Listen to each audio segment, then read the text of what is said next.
जय हिंद, नमस्कार, प्रणाम। मैं मंतोष आपको स्वागत करता हूँ। देखिए, जैसा कि आप लोग को पता है, क्लास स्टार्ट हो गया संविधान का। ठीक है, कल संविधान में हम लोग भाग 1 पढ़े थे।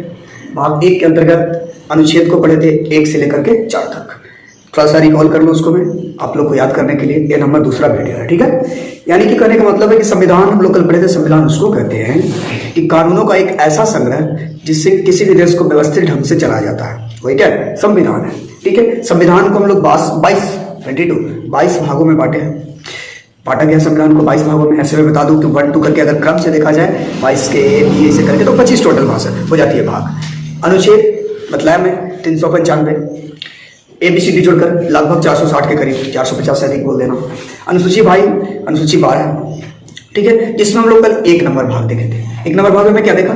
1 नंबर भाग में ही देखा कि भारत एक राज्यों का क्या है, संघ है, यानी कि स्टेट ऑफ यूनियन है। कहने का मतलब है कि भारत में राज्य और केंद्र शासित प्रदेश है। 28 राज्य, 8 केंद्र शासित प्रदेश, इसका अवयवी वर्तमान में संघ है। किस कौन? भारत।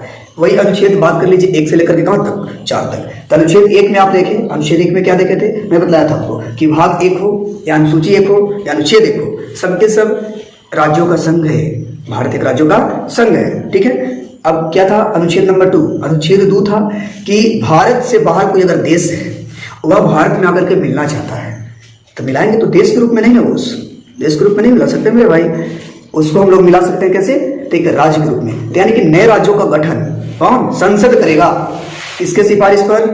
राष्ट्रपति के सिफारिश पर। और राष्ट्रपति को बोलेगा कि हम एक चीज मिलना चाहता है, देखिए देश, और इसको हम राज्य बनाना चाहते हैं। तो क्या करेंगे कि राज्य मंत्रिमंडल में एक अपना सिफारिश भेजेंगे, कौन? राष्ट्रपति। और उसके बाद वो सोच विचार करके उसको भारत में एक नए राज्य के रूप में हम लोग निर्माण कर लेंगे, यानी कि नए राज्यों का निर्माण। भाग यानी कि भाग 1 के तहत अनुच्छेद 2 में।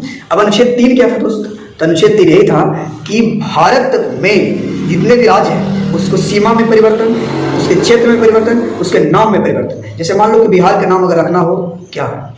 श्री राम नगर। अगर बिहार का नाम रखना हो श्री राम नगर, या बिहार का नाम रखना हो बुद्ध नगर, कुछ भी रखना हो, जो भी हो किसी, तो एक कर दिया जा सकता है। किस अनुच्छेद के तहत? अनुच्छेद 3 के तहत। यानी उसके नाम में परिवर्तन, उसके क्षेत्र में परिवर्तन, उसके सीमा में परिवर्तन। और साथ ही साथ मेरे दोस्त जानते हैं क्या? अगर बहुत बड़ा कोई राज्य है तो उसको 2 राज्यों में बंटवारा भी कर सकता है। कौन?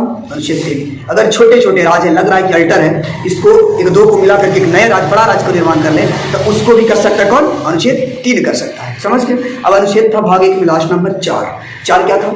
कि 2 और 3 के तहत जो भी काम होगा, 2 और 3 के तहत क्या हुआ? एक हुआ कि नए राज्य का निर्माण हुआ, पुनर्गठन। और तीसरा नंबर क्या था? कि क्षेत्र, सीमा और नाम तथा नए राज्यों का बंटवारा आपस में छोटे छोटे गए तो उसको टुकड़ा बांट देना। ये सब जो 2 और 3 में जो कार्य हुआ है उसको अनुच्छेद 4 के तहत, अनुच्छेद कितना के तहत? 4 के तहत संविधान संशोधन नहीं माना जाएगा, यानी कि 368 के तहत नहीं माना जाएगा। यह एक प्रकार का कानून रहेगा। ठीक है, यह एक प्रकार का क्या रहेगा? कानून रहेगा। अब देखिए, भाग तो हमको खत्म हो गया था एक, लेकिन बहुत सारी बातें रह गई हैं। ठीक है, कि भारत में नए राज्यों का निर्माण कैसे हुआ, क्या हुआ, आइए समझाते हैं। चलिए, हेडिंग बनेगा भारत में नए राज्यों का निर्माण। अगर आप लोग भी कलम कॉपी रखे हैं तो आप हेडिंग बनाकर रखें, भारत में नए राज्यों का निर्माण। देखिए मैं लिख रहा हूं,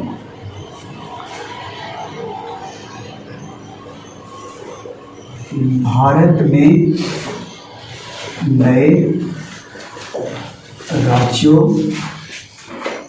का निर्माण, है ना?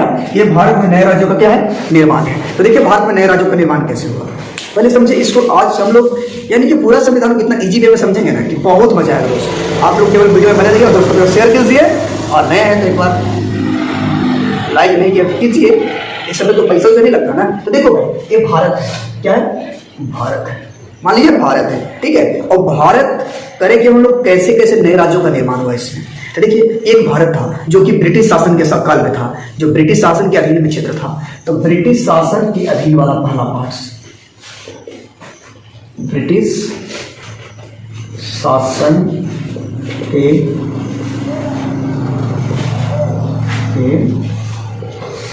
अधीन क्षेत्र, एक हो गया ब्रिटिश शासन के अधीन क्षेत्र। दूसरा की बात कीजिए, और एक तीसरा की बात करेंगे हम लोग। ठीक है, ये 1 नंबर। दूसरा की बात करेंगे क्या? उसको बात करेंगे अन्य विदेशी राज्यों के अधीन क्षेत्र, विदेशी राज्यों के अधीन क्षेत्र, अन्य विदेशी राज्यों के अधीन क्षेत्र, अन्य विदेशी राज्यों के अधीन क्षेत्र। ठीक है, आप देखेंगे तीसरा नंबर में कि स्वतंत्र देशी रियासत, स्वतंत्र देशी रियासत, ठीक ना, वाले भारतीय क्षेत्र, स्वतंत्र देशी रियासत वाला, यानी कि आप समझ के लिख सकते हो असली देशी रियासत वाले अधीन। चलिए इसको समझते हैं बॉस। यानी कि कहने का मतलब भारत में नए राज्यों का निर्माण देखिए इस लेवल से हुआ था। सबसे पहले जब भारत हमारा देश अंग्रेजों यानी ब्रिटिश के हत्थे पे चढ़ा हुआ था, ठीक है, ब्रिटिश के पास में था, ब्रिटिश शासन था हमारे भारत में। तो जब हमारा मतलब कि देश को आज़ादी मिली ना, जब देश आज़ाद हुआ तब देखा गया कि उसका जो राज कुछ क्या था, कुछ नहीं था, सब खत्म। अब नए ढंग से व्यवस्थित करना था पूरा को पूरा को। तब आगे इसको तो कुछ है ही नहीं, इसको रिलेट करके रखना। अब वही अन्य विदेशी राज्यों के अधीन क्षेत्र, कुछ कुछ ऐसा था, कुछ कुछ भारत में ऐसे राज्य हैं जो विदेशों के अंडर में थे, अब भारत के पार्ट्स हो गए। ठीक है, इसको पढ़ेंगे। तो यानी कि हम देशी रियासत को समझ रहे थे, यानी भारत देश जब मेरा आजाद हुआ था तो यानी कि राज तो था नहीं, राज का निर्माण करना था, तो देशी रियासत में भारत बटा हुआ था, उसमें ना बहुत सारे देशी रियासत थे। अब चलिए आइए करके हम लोग समझते हैं। ये जो था ना, यानी कहने का मतलब भारत से विदेशी राज्य के अधीन क्षेत्र जो थे, अन्य विदेशी राज्य के अधीन क्षेत्र जो थे, देखिए पुर्तगाल के अधीन बहुत सारे क्षेत्र थे जो भारत के पार्ट्स कर गए। देखिए पुर्तगाल के अधीन, यानी कि अन्य विदेशी जो राज्य था इसको हम दो कितना, एक पुर्तगाल के अधीन और एक फ्रांस के अधीन। यानी कि देखिए एक फ्रांस के अधीन था और एक पुर्तगाल के अधीन था। ये क्षेत्रें थी पुर्तगाल और फ्रांस के अधीन वाले। ठीक है, तो पुर्तगाल के अधीन में कौन कौन था देखिए, जैसे गोवा जो था ना, बोस गोवा यानी भारत में, गोवा भारत की राज्य है ना, हाँ गोवा भारत की राज्य है। तो गोवा ये जो पहले किसके अधीन था, पुर्तगाल के अधीन था। दादर नगर हवेली, ठीक है, दादर दूसरा, दादर नगर हवेली, और तीसरा था दोस्त, दिख रहा है ना, नहीं दिख रहा है बिल्कुल।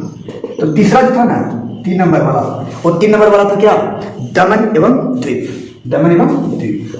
तो दमन,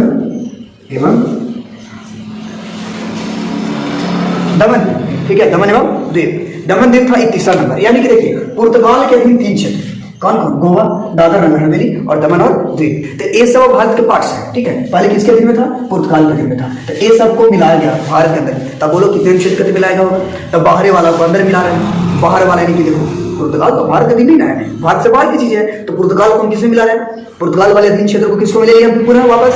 तो भारत में अनुच्छेद कितने के तहत, तो 2 के तहत। काय के 2 के तहत नहीं, दूसरे राज्य वाला विदेशी राज्यों को अपना भारत में राज्य के दर्जा देंगे, है ना। हाँ, अब आइए फ्रांस के अधीन कौन कौन क्षेत्र था। तो फ्रांस के अधीन था बहुत सारा क्षेत्र, जैसे पुदुचेरी, कराईकल, देखिए दादर नगर हवेली हो गया ना, इधर हो गया। अब देखिए तो इसमें क्या है, पुदुचेरी पहला पुदुचेरी, दूसरा क्या था, दूसरा था ना कराईकल, ठीक है। तीसरा क्या था, तीसरा था आपका माहे, और चौथा क्या था, चौथा था आपका, जिसे देखिए पहला था पुदुचेरी, कराईकल, माहे, और ये वो यानम था, यानम। ठीक है, ये मतलब कि कितने 4 पार्ट्स जो थे वो फ्रांस के अधीन क्षेत्र आते थे, 4 क्षेत्र जो सबको भारत में ऐड कर लिया गया। ये सब इसी के अंतर्गत है, ठीक है ना। देखिए जैसे गोवा, दादर नगर हवेली, दमन एवं द्वीप, कितना अनुच्छेद के तहत सब होगा काम, अनुच्छेद 2 के तहत ही काम हो जाएगा ना, नए राज्यों का निर्माण। ठीक है, अब देशी रियासत को समझते हैं। देशी रियासत, तो देशी रियासत जैसे आप लोगों को पता होगा, जब मेरा देश आजाद हुआ था ना, तो भारत में राज्य नहीं था, छोटे छोटे देशी रियासत में बैठा हुआ था भारत। उसमें ना 552 देशी रियासत था। कितना था, 552 देशी रियासत में बटल था भारत। कितना देशी रियासत में, 552 देशी रियासत में बटा। 552 में से 549 देशी रियासत भारत के साथ रहने के लिए तैयार था। तो कितना नहीं था, कितना नहीं था, तो 3 नहीं था। 3 का मतलब क्या, 3 जब नहीं था, तब 3 जब नहीं था ना, तब उसको भी मिलाने के लिए क्या किया गया, तो बहुत सारा प्रक्रिया अपनाई गई थी। तो वो 3 कौन कौन था उसको देखते हैं, पहले इसको साफ करते हैं। ठीक है,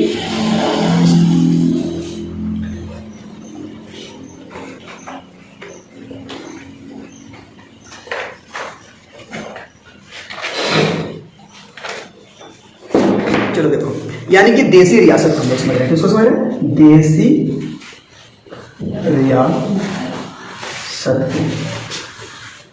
देशी रियासत हम लोग समझ रहे हैं। लीजिए तो जल्दी, देशी रियासत को समझ रहे हैं। चलिए आइए हम लोग देखते हैं देसी रियासत को कैसे समझना है। तो हम अभी आप लोग को बताएं कि 552 देसी रियासत में भाग बटा हुआ था आजादी के बाद, ठीक है, स्वतंत्रता के बाद। लेकिन जिसमें से 549 ऐसे देसी रियासत थे जो भारत में हल्की सी मशक्कत या खुद से कहिए रहने के लिए क्या हो गए थे, रेडी हो गए थे। जिसमें से 3 ऐसा था, 3 रियासत, मात्र कितना, 3, जो भारत के साथ रहने के लिए बहुत सारे कंडीशन फॉलो करवाना चाहता था, बहुत सारे शर्त रख रहा था, नहीं रहने के लिए तैयार था, बोला था क्यों रहे हम, इसे बहुत। ये 3 कौन कौन था, ठीक है, इसको जाने की देखिए 3 कौन कौन था से देखिए। 1 नंबर पे आता है, 1 नंबर पे आता है हैदराबाद, हैदराबाद, ठीक है। दूसरा नंबर पे आता है कौन, जूनागढ़, जूनागढ़। अब तीसरा नंबर पर कौन आता है, तो तीसरा नंबर पर आता है जम्मू एंड कश्मीर, G&K, ठीक है। इसको आप थोड़ा सा समझिए, हैदराबाद क्यों नहीं तैयार था, जूनागढ़ क्यों नहीं तैयार था, फिर तैयार कैसे हुआ, जम्मू कश्मीर क्यों नहीं तैयार था, एक तैयार कैसे हुआ, इसको हम लोग जानेंगे। तो देखिए इस सब रियासत को संभालने का जिम्मेदारी सरदार वल्लभ भाई पटेल साहब को दिया गया, ठीक है, पटेल साहब को, ठीक है, सरदार की उपाधि उनको, वल्लभ भाई पटेल उनका पूरा नाम था। तो देखिए सरदार वल्लभ भाई पटेल को देसी रियासत को भारत में सभी को मिलाने के लिए एक पहल करने का उन्हीं को काम दिया गया था, क्योंकि जनता के प्रति उनका बहुत अच्छा पकड़ था। 549 तो मिली गई थी, बस 3 को लाना था, हैदराबाद, जूनागढ़, जम्मू कश्मीर को। हैदराबाद उन्होंने, हैदराबाद हो गए, ठीक है, उन्होंने जाने का काम किया, काम है हैदराबाद। हैदराबाद में देखा गया ना कि यहाँ के लोग मानने के लिए तैयार ही नहीं थे, लोग नहीं मानने के लिए तैयार थे। कहा जाता है ना कि हैदराबाद में उस समय जो मतलब कि राजा जो था, यानी कि जो उस रियासत का, हैदराबाद रियासत का जिसके पास नेतृत्व था, वो ना हिंदू था, क्या था, हिंदू था। और यहाँ के पब्लिक जो थे ना, जिसमें अधिकांश संख्या किसकी थी, मुस्लिमों की थी, अधिकांश संख्या किसकी थी, मुस्लिमों की। उन लोग किसी भी प्रकार से भारत से रहने के लिए तैयार नहीं हो रहा था, बोला था नहीं हम जाएंगे, हम आजाद हो गए हैं, हमको जो मना है वो करेंगे। बोले पटेल साहब भाई सुनो, कैसे जाएगा तुम, नहीं जाएगा। राजा से बात किए और यहाँ पे क्या बुला दिए, पुलिस, क्या बुलाए, पुलिस। अब पुलिस से जनता के भारदम कुटवा दिया, ठीक है, भारदम छुड़वाए पहले। इसी को कहते हैं पुलिसिया कार्रवाई के द्वारा, क्या, पुलिसिया कार्रवाई के द्वारा। तो जूनागढ़, हैदराबाद, सॉरी हैदराबाद को पुलिसिया कार्रवाई, है ना, इसी को कहते हैं ऑपरेशन पोलो, ठीक है, इसको कहते हैं ऑपरेशन पोलो। ऑपरेशन पोलो के तहत हैदराबाद को भारत में मिलाया गया था, क्या दोस्त, ऑपरेशन पोलो के तहत भारत में हैदराबाद को मिलाया गया। ये बात करते हैं जूनागढ़ को, तो जूनागढ़ पटेल साहब गया वहां पे, अब देखा गया इनसे बात हुआ, तो यहाँ के जो था ना बस उसके विपरीत था। यहाँ की जो जनता था ना, जनता अधिकांश रूप से हिंदू थे, और यहाँ के जिनके हाथ में ए रियासत था वो शासक वहां के मुस्लिम थे, ठीक है। एक चाहते थे, जो शासक थे जूनागढ़ के, वो चाहते थे कि हम किसी और जगह इन लोग को शिफ्ट कर लें, लेकिन जनता कहती थी कि क्यों आप जाएंगे वहां पे। तो पटेल साहब बोले ना राजा को, गए सुनो, तुम राजा हो ना तो प्रजा के सुनोगे, तो हाँ सुनेंगे, तो प्रजा के लिए भलाई वाला वही काम करोगे ना, कहाँ करेंगे। तो कहा कि ना कि जनमत संग्रह करवाते थे, क्या कहते थे, जनमत संग्रह। चलो ये बताओ कौन कौन भारत के साथ रहना चाहता है, तो उठा हम पूरा का पूरा उठा दे सब, ठीक है। तो ये हो गया क्या, जनमत संग्रह। और इस प्रकार से इसको भी भारत में कौन मिला है, अपने बुद्धिमानी और चतुराई से, कौन, सरदार वल्लभ भाई पटेल। तो देखो जूनागढ़ को कैसे, तो जूनागढ़ को मिलाया गया कैसे, कहेंगे उसको जनमत संग्रह, क्या, जनमत संग्रह, जन्म दिखा करके। अब बात करते हैं किसको, जम्मू और कश्मीर के। तो जम्मू और कश्मीर के ना वहां गए, तो वहां के राजा थे उस समय, वहां के राजा थे, उनका नाम था हरिसेन, क्या नाम था, हरिसेन, ठीक है। हरिसेन कहेंगे, हरिसिन भी लिखता है, हरिसिन या हरिसिन, हरिसिन या हरिसेन, ये दोनों आप रखेंगे याद, ध्यान में कर, जो भी मिलेगा मान लेंगे, ठीक है। तब यहाँ पे बहुत सारी कंडीशन थी, वो राजा साहब का बहुत सारा कंडीशन था, शर्त थी बहुत सारे। उन्होंने विलय पत्र पर हस्ताक्षर करवाया था, उसमें प्रधानमंत्री कौन थे, जवाहरलाल नेहरू। वो इस बात को समझे कि जम्मू कश्मीर भारत का अभिन्न अंग है, भारत में रहना चाहिए, इसलिए वो विलय पत्र पर हस्ताक्षर किए और उनको शर्तों को, अनेक शर्तों को माना, हमारे देश के प्रधानमंत्री, ठीक है। और उसके बाद यानी कि विलय पत्र पर हस्ताक्षर के बाद इसको हम लोग लिख सकते हैं कि विलय पत्र पर हस्ताक्षर के बाद, ठीक है। अब देखो इसमें, उसमें राजा कौन सा होते, अभी बताया, हरि सिंह, कौन था, हरि सिंह, हरि सिंह वहां के राजा थे। अब देखिए ये विलय पत्र पर हस्ताक्षर के बाद इसको भी क्या कर लिया गया, ये मिला दिया गया, किसमें, भारत में। तो इस तरह से हम 3 देशी रियासत को मिला लिए, और अब देखेंगे अब जब देशी रियासत मिलेगा अब आगे क्या होता है, ठीक है। इसलिए भाषाई प्रांत आयोग यानी कि सबसे पहले भारत में राज्य का निर्माण भाषा के आधार पर किया गया था, ठीक है। इसके लिए भाषाई प्रांत आयोग की स्थापना हुई 27 नवंबर 1947 को, ठीक है, 27 नवंबर 1947 को। जिसकी अध्यक्षता कौन, जिसके अध्यक्ष अध्यक्षता करने का जिम्मा किन्हें मिला, जो किन्हें अध्यक्ष बनाया गया, तो एस के दत्त साहब को बनाया गया। इनके दो सदस्य थे, जगत नारायण लाल एवं पन्ना लाल। क्या थे, एक जगत नारायण लाल थे, जगत नारायण लाल, और एक थे पन्ना, एक थे पन्ना लाल, एक थे जगत नारायण लाल, एक थे पन्ना लाल, ठीक है। इस आयोग की रिपोर्ट था कि राज्यों का निर्माण क्या आधार है, यानी कि राज्य के निर्माण किसी भी प्रकार से हमको कर देना चाहिए। तो उसके लिए उन्होंने क्या क्या बोला कि यहाँ पे राज्य के निर्माण होगा तो प्रशासनिक उसकी सुविधा चाहिए, भौगोलिक क्षेत्र उसका होना चाहिए, वित्तीय सुविधाएं मिलनी चाहिए, विकास क्षेत्र उसका अच्छा होना चाहिए। इस लेवल पर भाषा के आधार पर बनाया गया सबसे पहले, ठीक है। भाषा के आधार पर बनाने के लिए कौन सा है, भाषाई प्रांत आयोग। 27 नवंबर 1947 को एस के दत्त समिति सबसे पहले आयोग यानी राज्य के बंटवारा के लिए सबसे पहला आयोग कौन आया, भाषाई प्रांत आयोग, जिसकी स्थापना 27 नवंबर 1947 को, जिसके अध्यक्ष कौन थे, इसके दत्त थे, और इनके सहयोगी के सदस्य के रूप में थे जगत नारायण लाल और एक पन्ना लाल थे। चलिए दूसरा आयोग को देखते हैं हम लोग, ठीक है ना। लेकिन इसी आयोग किसका, भाषाई प्रांत आयोग के रिपोर्ट जो है ना, रिपोर्ट क्या था उसका, राज्यों के निर्माण का आधार कैसा होगा, जिस आधार को मैंने बताया, यानी कि वहाँ के आर्थिक सुविधा होना चाहिए, प्रशासनिक सुविधा होना चाहिए, भौगोलिक क्षेत्र उसका होना चाहिए, परस्पर विकास क्षेत्र उसका अच्छा होना चाहिए, डेवलपमेंट क्षेत्र एरिया। तो यानी ये सब रिपोर्ट के मूल्यांकन करने के लिए कांग्रेस के प्रमुख नेता, ठीक है, कांग्रेस के प्रमुख नेताओं ने किसकी, भाषाई प्रांत आयोग के मूल्यांकन करने के लिए कांग्रेस के प्रमुख नेताओं ने क्या, जेवीपी आयोग के गठन किया। क्या, जेवीपी आयोग ने कमेटी, और कमेटी का गठन किया इसके बाद जेवीपी। अब समझ रहा है ना, जेवीपी का मतलब क्या हुआ, जेवीपी यानी भाषाई प्रांत आयोग के रिपोर्ट जो था उसको निरीक्षण यानी कि उसको जांच करने के लिए जेवीपी कमेटी बनाई। क्या बनाई, जेवीपी कमेटी, जेवीपी कमेटी बना। जेवीपी का मतलब हुआ जे फॉर जवाहरलाल नेहरू,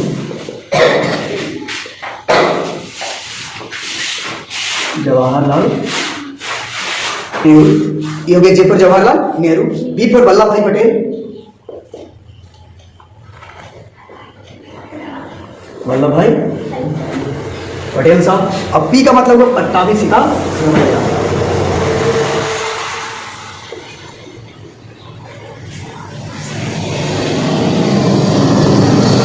पट्टाभी सीतारमैया। कहने का मतलब है ना कि एक कांग्रेस के 3 नेता को जिम्मेदारी दी गई कि भाषाई प्रांत आयोग का जो रिपोर्ट है ना उसको आप जांच कीजिए। इसी को नाम दिया गया जेवीपी कमेटी, ठीक है। क्या दिया गया, जेवीपी कमेटी। और यह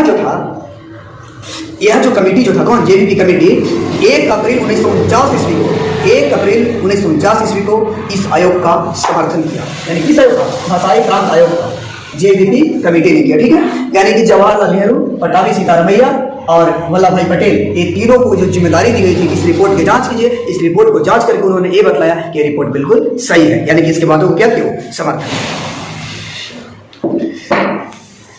अब देखिए क्या था, भाषा के आधार पर, भाषा के आधार पर अलग अलग राज्य का गठन की मांग उठने लगी थी कि दिया जाए। तो सबसे पहले जानते हैं भाषा के आधार पर मद्रास के एक कांग्रेस कार्यकर्ता, ठीक ना, मद्रास के एक कांग्रेस कार्यकर्ता थे, उनका नाम था श्री पोटी रामल्लू। कौन थे, श्री पोटी रामल्लू, श्री पोटी रामल्लू। इन्होंने कहा कि भाषा के आधार पर कम से कम हमको एक राज्य का निर्माण कर दिया जाए, मेरा एक राज्य बनाया जाए भाषा के आधार पर, ठीक है। किसके लिए ना जानते, अनशन किया इन्होंने, आमरण अनशन, जिसको कहते हैं भूख हड़ताल। ये क्या किए थे, भूख हड़ताल किए थे, ठीक है, भूख हड़ताल इन्होंने किया। कौन, पोटी श्री रामल्लू ने, श्री पोटी रामल्लू ने भूख हड़ताल किया। और जानते इसका परिणाम क्या हुआ, 56 दिनों तक इन्होंने भूखा रहा था, इनके द्वारा 56 दिन भूखा रहा गया था। अंततः 15 दिसंबर 1952 को इनकी मृत्यु तक हो गई थी, ठीक है। 15 दिसंबर 1952 को क्या हो गया इनकी मृत्यु। किसलिए भाई, श्री पोटी रामल्लू ने भाषा के आधार पर नए राज्य का गठन करवाना चाहते थे। इन्होंने अनशन किया, आमरण अनशन किया, जिसको कहते हैं हम लोग क्या, भूख हड़ताल। और भूख हड़ताल करने के बाद यानी कि कितना दिन, 56 दिन तक, 56 दिन भूख हड़ताल करने के बाद यानी कि 56 दिन भूखे रह गए थे, ठीक है। उसके बाद 15 दिसंबर 1952 के लिए क्या हो गया, मृत्यु हो गई थी, ठीक है। अंततः जानते हैं अंततः हुआ क्या यही कहिए कि इनका जो था ना बलिदान व्यर्थ नहीं गया, इनका बलिदान व्यर्थ नहीं गया। और सरकार ने 1 अक्टूबर देखिए 52 है ना खत्म हुआ, अब 53 आएगा ना, 1 अक्टूबर 1953 को भाषा के आधार पर, किस भाषा, तेलुगु भाषा के आधार पर मद्रास से अलग आंध्र प्रदेश का गठन कर दिया गया। ठीक है, यानी कि आप समझ सकते हैं श्री पोटी रामल्लू ने भूख हड़ताल तो किया 56 दिन, हमें तो 15 दिसंबर 1952 को, इसलिए कि भाषा के आधार पर हम लोग का राज्य बनाया जाए, एक राज्य तो बनाया जाए ना, तो इनका जो था बलिदान व्यर्थ नहीं गया। और 1 अक्टूबर 1953 को भाषा के आधार पर, यानी तेलुगु भाषा के आधार पर मद्रास से आंध्र प्रदेश को अलग कर दिया गया। यानी कि दोस्त समझ सकते हैं कि आंध्र प्रदेश राज्य की स्थापना भाषा के आधार पर और भारत का सबसे पहला राज्य बना 1 अक्टूबर 1953 को। ठीक है, यानी कि आंध्र प्रदेश का जब गठन हो गया, अब अनेकों बातें उठने लगी कि भाषा के आधार पर हमको ही बना जाए, हमको ही बना जाए। तो आइए देखिए, अब एक राज्य पुनर्गठन आयोग बनाया गया था। क्या बनाया गया था? राज्य पुनर्गठन आयोग। अब उसको थोड़ा सा जान लें हम लोग, तब हो जाएगा क्लियर पूरा। राज्य पुनर्गठन आयोग, राज्य पुनर्गठन, यानी कि इसका साफ मतलब है कि फिर से राज्यों का गठन करने वाला। ठीक है, इसका अध्यक्ष थे ना, इसका अध्यक्ष थे न्यायमूर्ति फजल अली। कौन थे? न्यायमूर्ति फजल अली।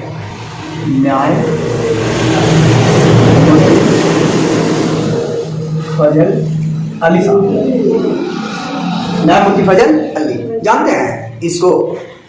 न्यायमूर्ति फजल अली जो अध्यक्ष थे राज्य पुनर्गठन आयोग को, इसलिए इस आयोग को फजल अली आयोग भी कहा जाता है। ठीक है, फजल अली आयोग भी कहते हैं। ठीक है, तो यानी कि देखिए, न्यायमूर्ति फजल अली आयोग जो था राज्य से पुनर्गठन आयोग करने, यानी कि स्थापना करने के लिए आया था। ठीक है, यानी 30 दिसंबर 1953 को। कब आया था? 30 दिसंबर 1953। इसकी स्थापना कब हुई? 30 दिसंबर 1953 को। किसका? राज्य पुनर्गठन आयोग का। इसका अध्यक्ष थे न्यायमूर्ति फजल अली। तो देखिए, इनके भी साथ में कुछ साथी होंगे ना, तो इनके 2 साथी थे, ये भी सदस्य। पहला KM पन्नीकर थे, और दूसरा कौन थे? पहला थे KM पन्नीकर, तो दूसरा कौन थे? हृदयनाथ कुन्नूर। ठीक है, हृदयनाथ कुन्नूर, इनको कहा जाता है HN कुंजरू, HN कुंजरू भी कहा जाता है। ठीक है, यानी कि हृदयनाथ कुंजरू कर सकते हैं, हृदयनाथ कुंजरू। यानी कि कौशिल आया राज्य का पुनर्गठन आयोग। बहुत सारे लोग मांग करने लगे थे कि नहीं, ये आयोग जब आया, ये आयोग रिपोर्ट में ये साफ कर दिया गया कि केवल भाषा के आधार पर नहीं, बल्कि सांस्कृतिक, प्रशासनिक, ठीक है, ये सब व्यवस्था, भौगोलिक क्षेत्र को देखते हुए, राष्ट्रीय सुरक्षा को देखते हुए भी आप उसको राज्य बना सकते हैं। ठीक है, और इसी आयोग के अनुसार संविधान में 7वां संशोधन किया गया था। कौन सा संशोधन? 7वां संशोधन किया गया था, यानी कि 7वां संशोधन किया गया। और 1 नवंबर 1956 को 7वां संशोधन किसमें? संविधान में।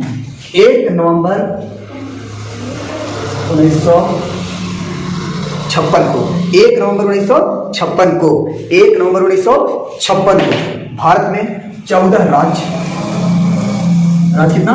14, और केंद्र शासित प्रदेश, इसको यूटी कहते हैं, यूनियन टेरिटरी 6, यानी कि 14 गो राज्य और 6 गो केंद्र शासित प्रदेश की स्थापना हुआ, यानी बनाया गया। ठीक है, 14 राज्य और क्या? 14 राज्य और 6 केंद्र शासित प्रदेश। राज्यों का गठन यानी भाग 1 इतना में ही समाप्त आपका होता है। ठीक है, इसको आइए फिर एक बार हम रिकॉल करते हैं। ठीक है, क्या हम लोग पढ़े आज हम लोग यही पढ़े कि देखिए, भाग 1 में राज्यों का निर्माण कैसे कैसे हुआ था। भाग राज्य में देखिए कैसे निर्माण हुआ। सबसे पहले एक आयोग बना, ठीक है, जिसके अध्यक्ष कौन थे? SK धर थे, भाषाई प्रांत आयोग। भाषाई प्रांत आयोग, इसके अध्यक्ष कौन थे? SK धर थे। और इस आयोग ने अलग अलग, यानी कि भाषा के आधार पे, कुछ के आधार पे राज्य बनाने के लिए अपना प्रस्ताव रखा। इसमें रिपोर्ट था 4 प्रकार के, भौगोलिक रूप से, आर्थिक रूप से, इस सब क्षेत्रों से विकसित होना चाहिए। ठीक है, तो इस आयोग की जांच के लिए एक कमेटी बनी थी, JVP। ठीक है, JVP कमेटी, यही ना पढ़े हम लोग। JVP मतलब जैसे, मतलब कि जवाहरलाल नेहरू, B से मतलब वल्लभ भाई पटेल, और P से पट्टाभी सीतारमैया। ये देखिए, इन लोगों ने इस आयोग को सच कहा कि आयोग का समर्थन किया इन्होंने, और ये बताया कि क्या, कि सही है, ये आयोग बिल्कुल क्या है, बिल्कुल सही है। ठीक है, इसके बाद देखा गया कि राज्य के निर्माण हेतु जब विलंब हो रही थी, राज्य नहीं हो रहा है, तो एक कोई व्यक्ति थे जिनका नाम था श्री पोटी रामल्लू।